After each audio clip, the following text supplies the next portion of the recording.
Mengapa kita mesti taat kepada Allah Subhanahu wa taala? Ini pertanyaan yang perlu kita cari jawabannya. Mari kita ambil ilustrasi sederhana, kenapa kita mesti mentaati Allah. Kira-kira kalau ada orang yang kasih kita tanah seluas lapangan sepak bola, saya yakin luar biasa luasnya itu. Dia berikan, dia katakan ini tanah saya kasih kepada kamu. Kemudian di tengah-tengahnya dia bangun suatu istana. Istana itu sangat indah, mungkin harganya miliaran.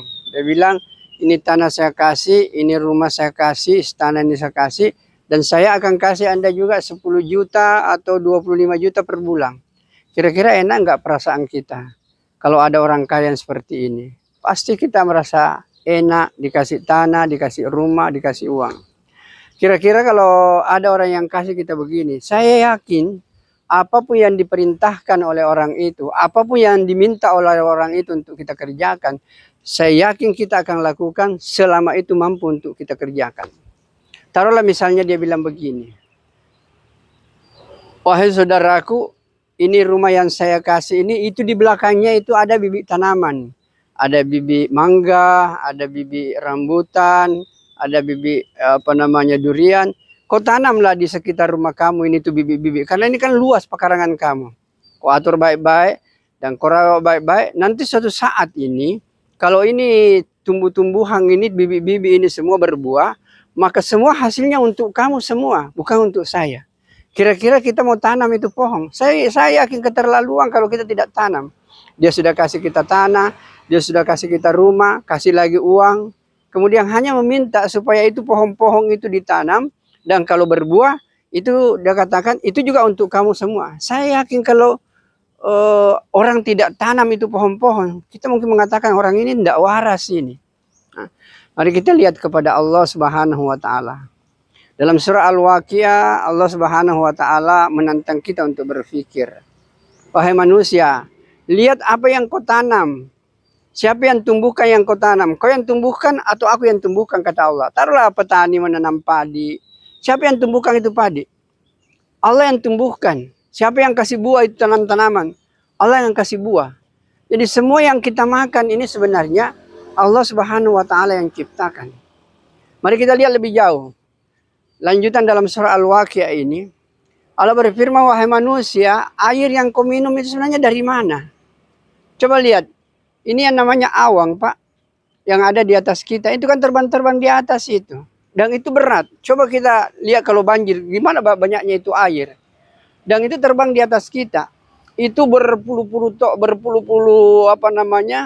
beratus-ratus ton, bahkan ribuan ton itu. Kalau itu terbang di atas ini, siapa yang jaga dia tidak jatuh? Allah Subhanahu wa taala menjaga. Dan kalau Allah turunkan ini hujan, Allah turunkan setetes demi setetes agar tidak membawa bahaya kepada manusia. Begitu sayangnya Allah kepada kita. Coba kalau air yang 1000 ton itu Allah langsung jatuhkan bersamaan, hancur kita punya ini kampus misalnya ini. Ampun kita punya rumah.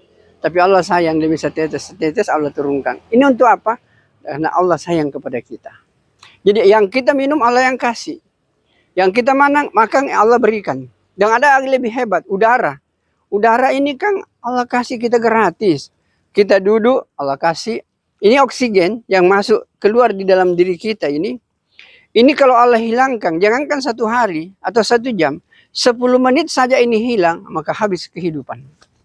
Itu baru satu, udara. Oh gitu nikmat Allah sangat luar biasa banyaknya. Apalagi kita sehat. Siapa yang kasih kita sehat? Allah yang kasih kita sehat. Mari kita lihat. Allah kasih kita makan. Allah kasih kita minum. Allah kasih kita udara. Allah kasih kita sehat. Apa yang Allah minta? Allah hanya minta begini.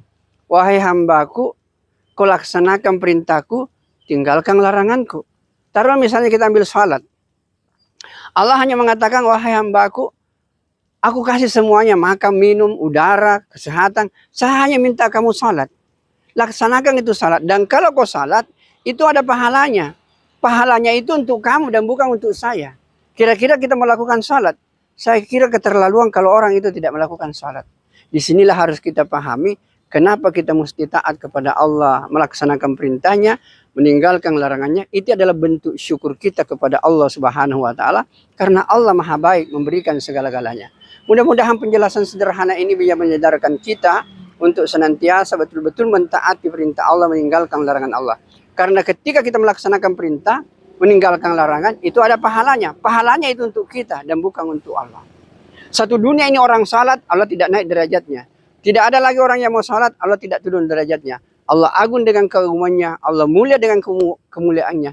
Gak ada hubungannya dengan ibadah manusia. Semua ibadah yang dikerjakan manusia adalah untuk dirinya, bukan untuk Allah. Sekalipun kita harus mengatakan kita mengerjakan ini sebagai bentuk ketaatan kepada Allah Subhanahu wa taala.